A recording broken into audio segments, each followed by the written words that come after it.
Video like जरूर कर लीजिए और ऐसे वीडियो लगातार फ्री में पाने के लिए चैनल को तुरंत सब्सक्राइब कर लीजिए और बेल आइकन को जरूर टैप कर लीजिए ताकि आगे भी सारे वीडियो आपको मिलते रहे। यूट्यूब में फॉलो करते हैं तो प्लीज ये वाला फ्री टेलीग्राम चैनल जरूर ज्वाइन कर लीजिएगा। सारे नोटिफिकेशन सारे अपडेट यहीं पे आते हैं, ध्यान रखिए। दोस्तों, अगर आपने भी यूपीपीसीएस 2025 को टारगेट किया है, एसडीएम या डीएसपी बनना आपका सपना है, तो ये वीडियो सिर्फ और सिर्फ आपके लिए। वीडियो को पूरा अंत तक देखिए। आप जितनी चीज़ें बताई जाती अगर उसका पालन करते हो तो आराम से आप कट ऑफ क्लियर कर लेंगे।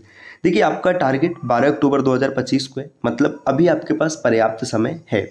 देख, अगर आप आरओ का एग्ज़ाम नहीं देने वाले हैं, मतलब आरओ के एग्ज़ाम में कोई इंटरेस्ट नहीं, आपने उसका फॉर्म नहीं फिल किया है गलती से या फिर जैसे भी छूट गया तो अपनी जगह, तो आपके पास ना ये समझिए कि अभी जून का समय चल रहा है। अभी जून में आज देखेंगे तो आज 6 तारीख है, तो जून में लगभग 24 दिन का समय बचे। फिर जुलाई है पूरा, अगस्त है, सितंबर है, इसके बाद अक्टूबर में 12 तारीख को एग्ज़ाम है, मतलब 10 तक लेके चल सकते हैं। देखिए, लगभग 4 महीने का समय है आपके पास। 4 महीना अगर आप ढंग से पढ़ाई करते ढंग से, तो आराम से आप कट ऑफ क्लियर कर लेंगे। आराम से आपका कट ऑफ क्लियर हो जाएगा। बस इसके लिए कुछ विशेष तथ्यों पर आपको ध्यान देना है और कुछ गलतियां नहीं करनी है। तो क्या तथ्य हैं, क्या करना चाहिए ताकि हमारा कट ऑफ आराम से क्लियर हो जाए? तो देखिए, सबसे पहले तो आप एग्ज़ाम के पैटर्न को समझिए। एग्ज़ाम जो प्री होने वाला है, इसमें 2 पेपर होंगे। पेपर 1 रहेगा जो जीएस का होगा और पेपर 2 होगा जो सीसैट का होगा। इसमें जो सीसैट का पेपर है ये सिर्फ क्वालिफाइंग नेचर का है। क्वालिफाइंग नेचर का मतलब ये है कि इसमें आपको 33% स्कोर करना पड़ेगा। आपके सामने 100 क्वेश्चन रहेंगे, उसमें से आपको 33 क्वेश्चन किसी भी हाल में सही करना पड़ेगा। ओवरऑल मतलब जितनी भी चीज़ें होती हैं, फाइनल आंसर काट पीट कर आपका 33 सही होना चाहिए। अगर इतना सही हो जाता है तो समझिए कि ये पेपर आपका क्वालिफाई हो गया। अब ये बहुत टफ नहीं होता है। जो 33 क्वेश्चन आपको सही करने, इसमें 5 बिंदु, जैसे मैथ से क्वेश्चन आएंगे, रीजनिंग से आएगा, हिंदी से आएगा, इंग्लिश है, इंटरपर्सनल स्किल है, तो यहाँ से इतने सब्जेक्ट से क्वेश्चन आएंगे। अब देखिए, हिंदी हो गया, रीजनिंग हो गया, मैथ हो गया, ये अक्सर लोगों का सही रहता है। अगर आप एंट्रेंस एग्जाम की प्रिपरेशन कर रहे हैं तो कुछ हद तक चीज़ें सही रहती हैं। और कई चीज़ें तो ऐसी होती है ना कि जो बहुत बेसिक्स होती है। जैसे इंग्लिश में देखिए पैसेज आएगा, पैसेज के 5 क्वेश्चन आएंगे। अगर आपको अंग्रेजी की थोड़ी सी भी समझ है तो 5 क्वेश्चन आप आराम से निकाल लेंगे। हिंदी में भी पैसेज रहेगा, उसके 5 क्वेश्चन रहेंगे। बाकी और क्वेश्चन तो इतने आसान होते हैं कि बहुत ही तरीके से आप उसको कर लेंगे। हाँ, अगर आपको इससे डर लगता है तो अभी आप चैनल को सब्सक्राइब कर लीजिए। कंप्लीट सीसैट आप आराम से फ्री में तैयार कर लेंगे। इसमें टॉप 5000 क्वेश्चंस की सीरीज़ आपको मिलेगी। इसके अलावा कंप्लीट सीसैट आपको मिलेगा जो क्लास है पीडीएफ के माध्यम से, पीडीएफ और साथ ही साथ रिकॉर्डेड वीडियो के माध्यम से। अब असली खेल आता है जीएस का। देखिए, जीएस में आपको विशेष मेहनत करनी है। जीएस में अगर आप देखेंगे तो थोड़ा सा ब्रॉड है सिलेबस। इसमें हिस्ट्री है, ठीक, पॉलिटी है, ज्योग्राफी है, इकोनॉमिक्स है, करेंट अफेयर्स हो जाएगा, साइंस रहेगा, यूपीजी के रहेगा, मिसलेनियस रहेगा, काफ़ी चीज़ें, तमाम चीज़ें।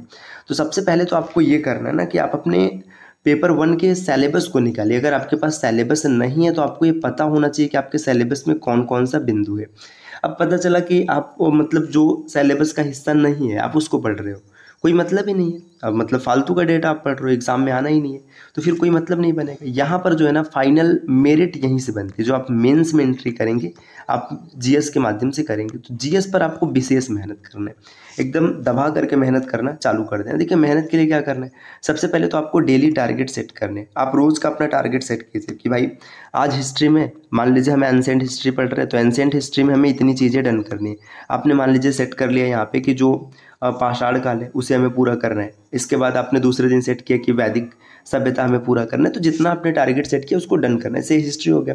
ऐसे पॉलिटी में भी आप सेट करेंगे। मान लीजिए आपने सेट कर लिया कि पार्ट 1 और 2 हमें ये पूरा करना है, ठीक, तो आप इसको पूरा कीजिएगा। जियोग्राफी में भी कुछ रहेगा, ठीक, उसको आपने टारगेट में रखा है कि आज पूरा करना है।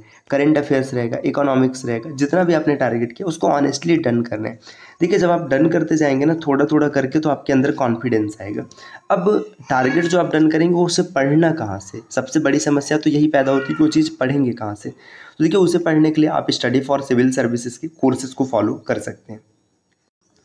देखिए, अगर आप कोर्स को फॉलो करते हैं, जैसे यहाँ पे सी सेट, देखिए सी सेट में क्या मिलेगा 2025 के लिए जो सी सेट, इसमें आपको सामान्य अध्ययन सामग्री मिलेगा, हिंदी रहेगा, अंग्रेजी, अंतर व्यक्तिक क्षमता हो जाएगा, प्रीवियस ईयर के क्वेश्चंस भी मिल जाएंगे। आप यहाँ पर कंप्लीट सिलेबस भी देख सकते हैं। गलती से 2024 लिख दिया गया। देखिए, ये हिंदी कितना डीप में चीज़ों को दिया गया है ना, मात्रा प्रयोग, व्यंजन, अक्षर। तो सी सेट के लिए आप आराम से एकदम निश्चिंत रहिए। देखिए, पीडीएफ अगर पूरा देखेंगे तो पीडीएफ में देखिए कितने पेज है, ये 796 पेज है, मतलब पता है 800 पेज कंप्लीट आपका सी सेट यहाँ से डन हो जाएगा। इसके बाद देखिए अगर हिस्ट्री की बात करें, पॉलिटी की बात करें, तो आप यहाँ पे कंप्लीट कोर्स को देख सकते हैं। जैसे मान लीजिए ये ज्योग्राफी का नोट्स है ना, इसको हम लोग ओपन करते हैं, इसको देखिए ये यहाँ पे देखिए आप ज्योग्राफी के नोट्स को देख सकते हैं कि इसमें कंप्लीट डेटा, विश्व की प्रमुख जनजातियाँ, ये देखिए हम लोग अभी लास्ट में स्टार्ट में आते हैं। देखिए 337 नंबर का पेज है, 307। देखिए यहाँ पर अंतर्राष्ट्रीय सीमा रेखा है ना, इसके बाद विश्व और देशों के परिवर्तित नाम, भारत के बारे में, मतलब कंप्लीट ऐसे समझिए ना, कंप्लीट ये ज्योग्राफी हो गया। ऐसे हर सब्जेक्ट के कोर्स है। देखिए हिस्ट्री को भी आप यहाँ पर देख सकते हैं, हिस्ट्री का PDF है।